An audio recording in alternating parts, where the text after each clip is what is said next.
Back in the mid-90s, to many of us, Mighty Morphin Power Rangers was peak culture. After all, how could you not love a show where a group of unrealistically well-behaved teenagers, seriously, they never once failed to do their homework, were handpicked by a giant floated head in a fishbowl to save the world from evil? The plotlines were gloriously ridiculous. Rita Repulsa, the gravel-voiced space witch, spent days hurling oversized garden gnomes at Earth, hoping for the best. Every week the spandex-clad teens karate chopped her creations into oblivion, prompting Rita to throw a full-blown tantrum and scream, "Make my monster grow!" as if yelling louder would finally make her plan work. The Rangers would then summon the Zords, giant mechanical dinosaurs that combined to form the Megazord, a robot so clunky it moved like it was 2 steps away from a hip replacement.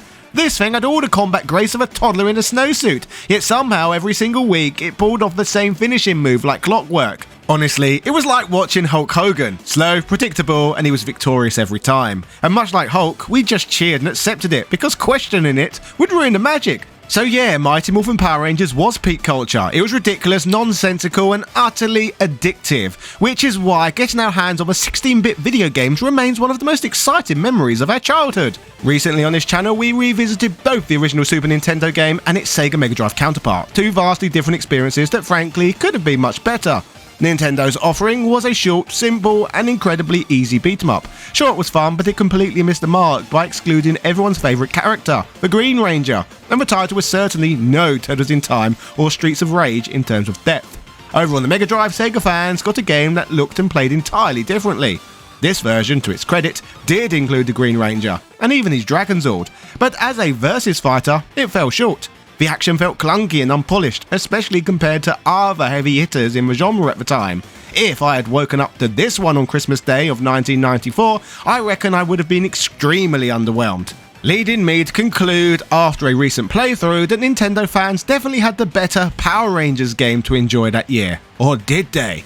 As while these were the 2 titles that seemed to get all the marketing hype when I was a kid, in some ways we were completely misled into believing that either of these games was the best Power Rangers experience available at the time. Spoiler alert, they weren't. They lied to us. They completely duped us. And honestly, none of us should have wasted our time with either title. As it turns out, the real effort all went into an 8-bit game.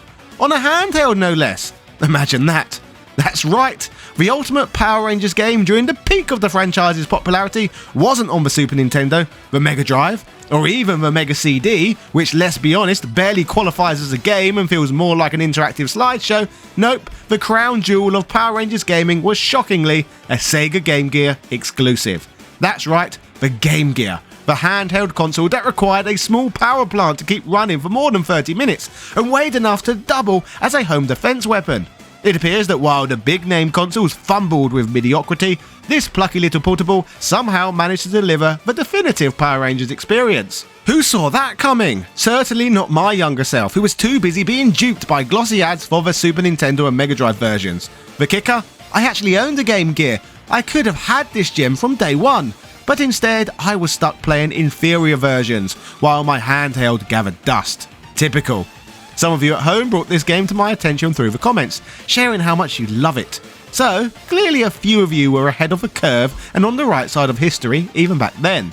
This game is just one of many fantastic titles I've had the pleasure of enjoying recently. There's an endless treasure trove of 90s inspired greatness out there, and just as you often guide me towards the good stuff, I want to return the favour and point you in the right direction too. For example, using my affiliate links, I can get you 60% off Streets of Rage 4, 65% off of River City Girls 2, and 43% off the recently released PC version of Final Fantasy VII Rebirth. Wow! Enjoy thousands of huge deals and make some huge savings by using my links down below. Happy shopping! As for the game we are focusing on today, my mind is honestly blown regarding how much fun I had with this one. It is literally the Power Rangers game all my childhood dreams could have ever asked for. And it's on the Game Gear, of all things. Which probably has some of you wondering, who have never played it, what could possibly make it so special that I would heap this level of praise on it? Well, let me explain. While the Super Nintendo game was a beat-em-up and the Mega Drive game was a versus fighter in a highly interesting approach, the developers behind this handheld offering released this one as somewhat of a hybrid between the two, resulting in something rather unique. Rather than just creating an even shittier version of the fighting game that can be found on the Mega Drive, instead this game was created completely from scratch and tailored specifically for the Game Gear, taking advantage of all the handheld's capabilities while keeping the gameplay simple and engaging for fans of a TV series. In my opinion, this one is just about as perfect as a game is going to get on a system this humble. As for the gameplay itself, I am not sure whether the best way to describe it would be as a side-scrolling beat-em-up with elements of one-on-one fighting, or as a versus fighter with beat-em-up elements. So let me break down further exactly what I mean by this. In each stage, after selecting your preferred ranger, you face off against the infamous Putty Patrol, fighting your way to victory with punches and kicks while clearing the screen of enemies.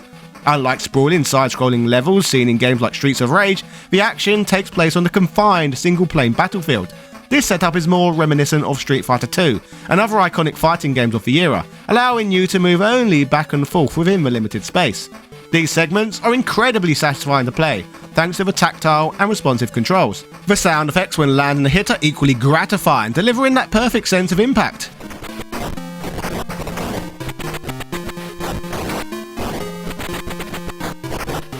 Wonderful. Sometimes the simplest of game choices lead to the best results. Players have access to 3 basic attacks, one of which is performed by pressing both action buttons simultaneously. A throw and 3 special moves for each character are also possible. The simplicity of the control scheme is a key factor in making the game so joyous. The responsive and intuitive setup allows for fast-paced combat, while the variety of special moves ensures that each character feels distinct and fun to play. This balance of accessibility and depth will help to keep you feeling addicted and engaged, as pulling off combos or landing a well-timed special move delivers a sense of accomplishment without overwhelming complexity.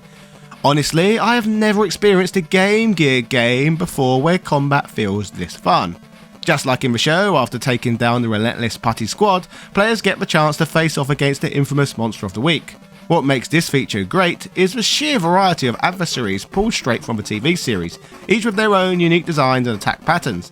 This attention to detail captures the essence of the show, making each boss encounter feel like a significant event. The battles in the game deliver a strong dose of nostalgia, while the strategic elements needed to defeat each monster add an extra layer of depth and challenge.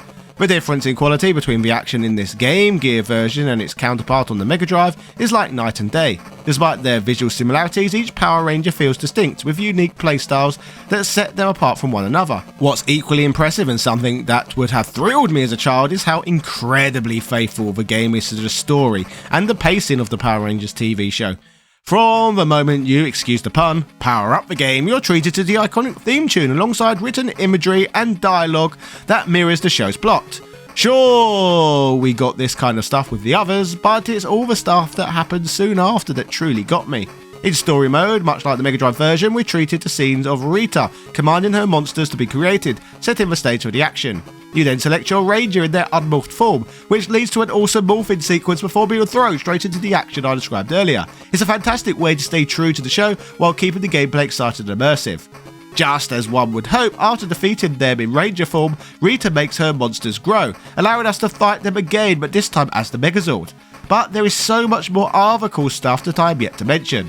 For instance, just like in the TV show, Goldar frequently shows up mid-battle for a quick scrap, only to retreat shortly after, ensuring he remains a constant thorn in your side throughout the game. This gameplay element perfectly captures the spirit of the series, and an extra dose of authenticity that none of the console versions managed to replicate. It's a brilliant touch that makes the Game Gear version feel uniquely tied to the essence of the show.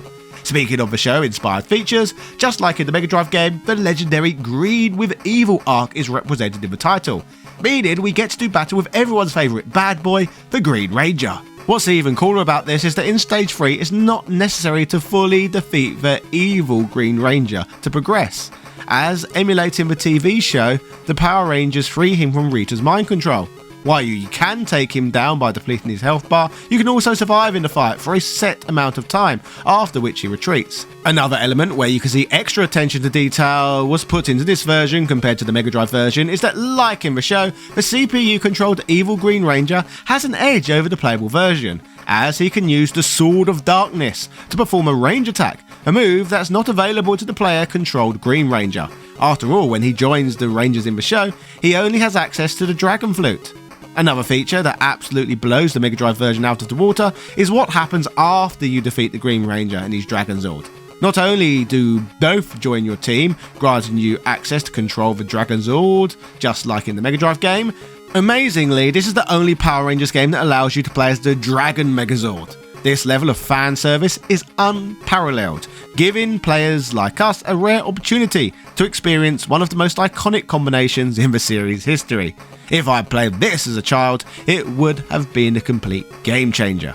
Seeing the Dragon Megazord in action, controlling it, and watching its powerful moves would have blown my little Power Rangers obsessed mind. The fan-pleasing content makes this game feel like a true celebration of the franchise, something that I would have cherished as the ultimate Power Rangers experience growing up. It feels crazy that all of this effort was put into the 8-bit version when it wasn't with Sega's 16-bit versions. How is this game even real? Even the stage backdrops where we control the Zords feel like they've been pulled straight from the show, perfectly matching the locations featured in the series. It's clear the developers did their homework with this one, paying close attention to every detail to capture everything. The whole thing is nothing short of amazing, especially as it builds to a satisfying climax where we finally get to take out our frustrations on Goldar, Anti-Zord Cyclopsis, which means so much more when he has been annoying us the entire game. It's the ultimate payoff, delivering a thrilling sense of victory that feels like a proper finale to this Power Rangers adventure. I absolutely love it. What's even crazier is that this is just one play mode. On top of a story mode, there's also a full Street Fighter 2 style versus mode, complete with a player select screen that lets you choose from all 16 fighters in the game. That's an impressive roster for a fighting game of this era, especially for a handheld title. Seriously, how does this game not get more recognition? It's bursting with content and features that rival even some home console fighting games of the time. It's madness, I tell thee. The roster includes the 6 Power Rangers, Putties, Zords and Cyclopsis, though there are some clever restrictions. The Power Rangers and Putties can't go head to head with the Zords or Cyclopsis, and the Dragon Zord fighting mode can't clash with the standard Dragon Zord or Megazord, plus no duplicate characters are allowed in battle. But don't worry, although show accurate, we have a way around this. Once you complete story mode, you unlock Dream Mode, a game changer for versus battles. This mode lets you throw all the rules out the window. Want to put a human-sized character against a towering Zord? Go for it. Want 2 identical characters to duke it out? Done. It's the ultimate sandbox for Power Rangers fans, turning every dream match into a reality. There's also a link mode, which I assume works with the Game Gear link cable, allowing for 2-player versus combat. Unfortunately, I don't have 2 Game Gears, 2 copies of the game, or the link cable to test it out myself. If anyone watching has tried this feature, I'd love to hear how well it works. Let me know if it's worth hunting down the extra hardware to give it a go, especially considering this might be the best Game Gear game I've ever played. I think without question that Mighty Morphin Power Rangers on the Game Gear is a standout title that perfectly captures the spirit of the show while delivering fun, engaging gameplay. With its mix of beat-em-up and one-on-one fighting mechanics, a faithful recreation of a TV series storyline, and an impressive roster of 16 characters, including Zords and even the Dragon Megazord, it offers variety and depth rarely seen in handheld games of the time. The responsive controls, nostalgic sound design, and fan service-packed details, like morphing sequences and iconic monsters, make it a must-play for all fans of the show. Add in the bonus of Dream Mode for crazy unrestricted matchups, and it's clear this game is a gem that deserves more love and recognition. We really couldn't have hoped for anything any better. Some of you brought this game to my attention through the comments, sharing how much you love it, recognising its brilliance long before I did. As you've guided me towards gems, I want to return the favour. For example, using my affiliate links, you can snag huge savings, 60% off Streets of Rage 4, 65% off River City Girls 2, and 43% off of the newly released PC version of Final Fantasy VII Rebirth. Save on thousands of different games using my links. Happy shopping, and cheerio!